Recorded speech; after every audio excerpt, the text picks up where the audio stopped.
crafts needed for filmmaking are located right here on the lot. On the left, we have our own greens department. It grows flowers, trees, shrubs, and topiaries. A few well-placed plants can cover up empty spots in the set and add a touch of natural beauty to a scene. On the right are two of the aircraft from the 2001 blockbuster hit Pearl Harbor. These exact full-scale replicas of P-40 fighters were used in the special effect fight sequences. Of course, many of the planes you saw flying through the aerial battles or sitting on the ground weren't real at all. They were created entirely within a computer. Oh, keep your cameras focused to the right. We're coming up on that perfect angle of the Eiffel Tower I told you about. It's a true masterpiece.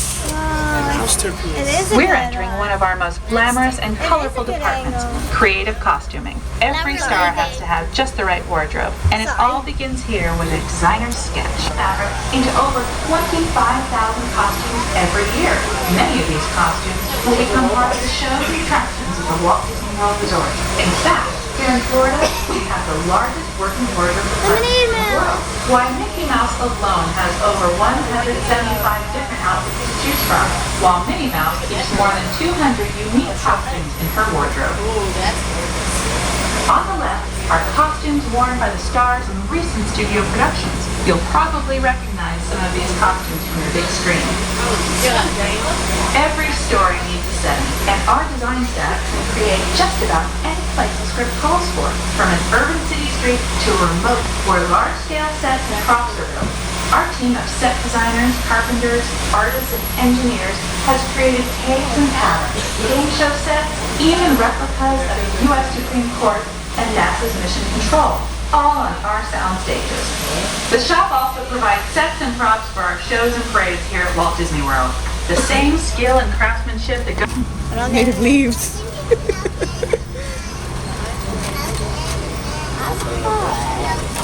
like cars, trucks, boats, planes. We often save these props in case we need them for future productions.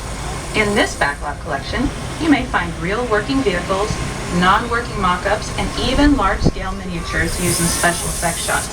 Large-scale models create a more convincing illusion on camera. We even place small cutout passengers in the windows of the plane.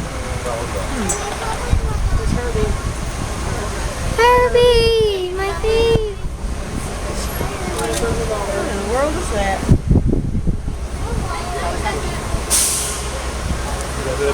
We are now passing by the sets of our Lights, Motors, Action Extreme stunt show. On the left, you may catch a glimpse of the Mediterranean fishing village that sets the stage for this thrilling attraction. We'll get a closer look at it soon, but for now, we're approaching one of the largest...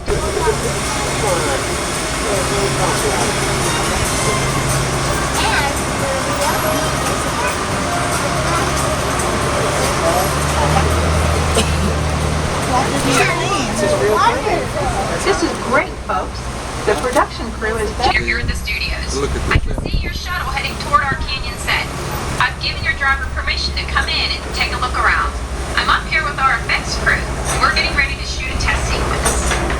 Oh, on the way in, you're going to be crossing a wooden bridge, and things may get a little bumpy, so please, hold on to your belongings, especially hats, cameras, and glasses, and keep an eye on any small children in your party.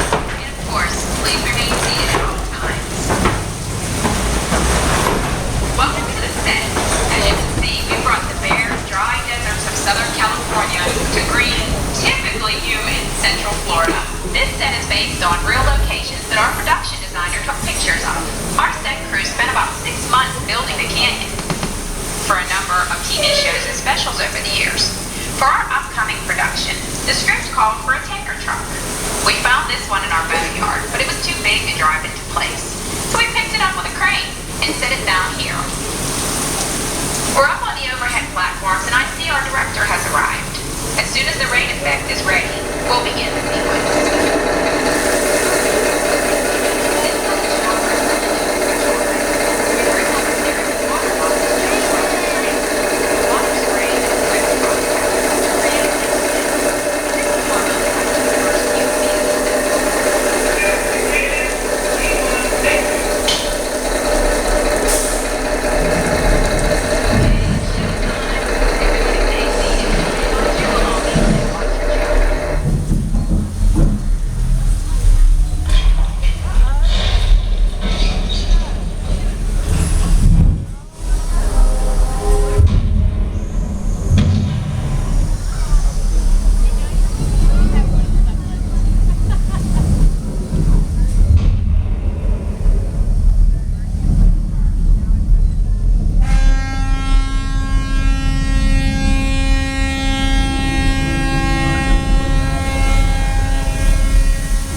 in the fire sun. effects. For the flash flood, we used 100% real water, about 70,000 gallons of it, dumped from overhead tanks.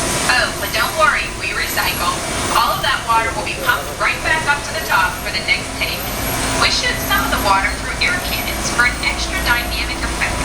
Those air cannons are powerful enough to shoot a basketball over the top of a skyscraper the size of the Empire State Building. To top it off, our shuttle was sitting on hydraulic shaker tables. They provide the shaking, rattling, and rolling sensations for the beam.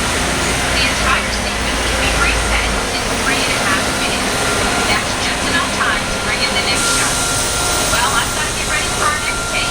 Thank you all for being part of the action. Hey, I'm leading back on the set, so enjoy the rest of your tour. Okay, well thanks Amy for giving us access to the set.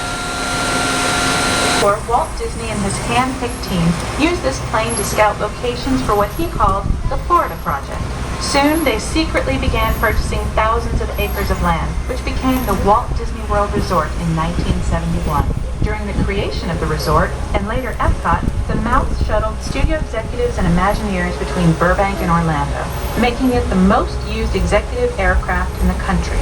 Appropriately, the Mouse retired here in 1992.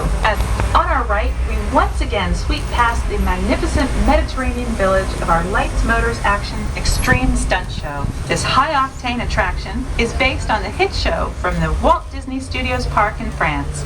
In this action-packed production, you'll feel like you're right there on the set during the filming of a spy thriller, complete with custom-built cars, motorcycles, even jet skis. You'll experience the split-second timing, coordinated driving, and fiery special effects that make action movies a real blast. This staging area to our right is known as Acceleration Alley.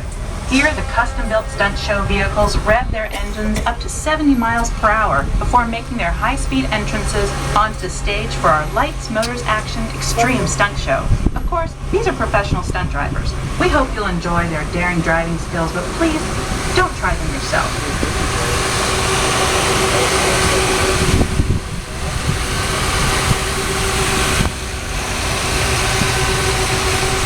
On the left, we props and vehicles. When we reuse older props in a new production, they're often refitted with custom parts and given a whole new color scheme. You might not even recognize them the next time you see them on screen. For instance, coming up is our friend Herbie the Love Bug. He went through a special demolition derby makeover. Those dents and dings were added on purpose, and he can be polished up as good as new for his next starring role. You girls want to see the television? Not really. On our right, we now have a very different view of the fishing village set. From this point of view, you can see that there is no inside to the buildings. They are just false fronts, or facades. In the movie business, set builders only create what the camera has to see. It's an old movie trick dating all the way back to the silent era. To add to the sense of realism and avoid the cost of set building, many of today's television shows and movies film on location in cities and towns across the U.S. But out in the real world, you've got to turn back the clock and set our story in a different time. And what's more, these sets are built with Florida weather in mind. They're made to withstand 100-mile-an-hour winds. You're welcome to visit our streets of America anytime during your visit today and get an up-close look at the skills of our set designers and builders. We've just about reached the